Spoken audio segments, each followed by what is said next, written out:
Here's you, a studious and responsible Vance County student wanting to excel in every aspect of your young life.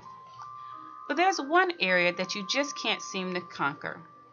It's those confusing gridded response questions that your math teacher puts on every benchmark only because we know it's going to be on your math EOG.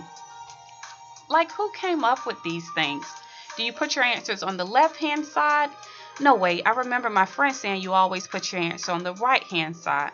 Well, actually, you can put your answer on either the left or the right.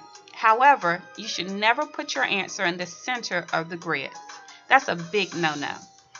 As a matter of fact, let's go over all the do's and don'ts of gridded responses.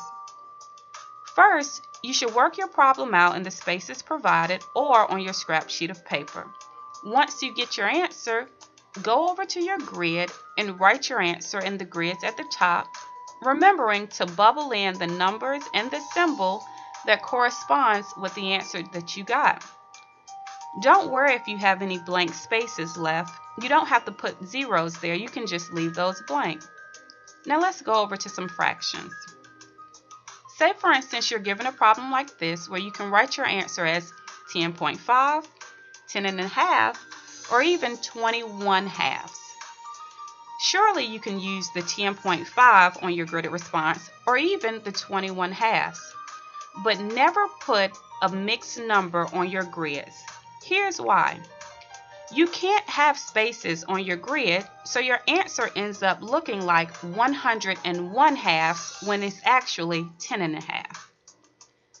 Instead, you should do 21 over 2 by just bubbling in the 2, 1, don't forget the fraction bar, and of course the 2.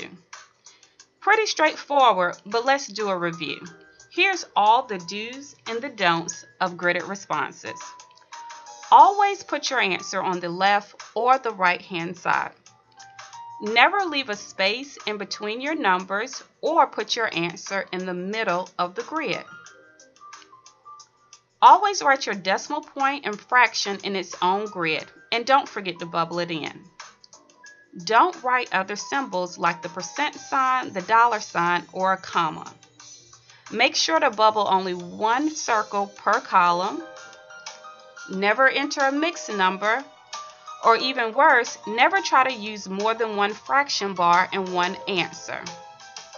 So that's it. You no longer have any worries when it comes to those gridded responses.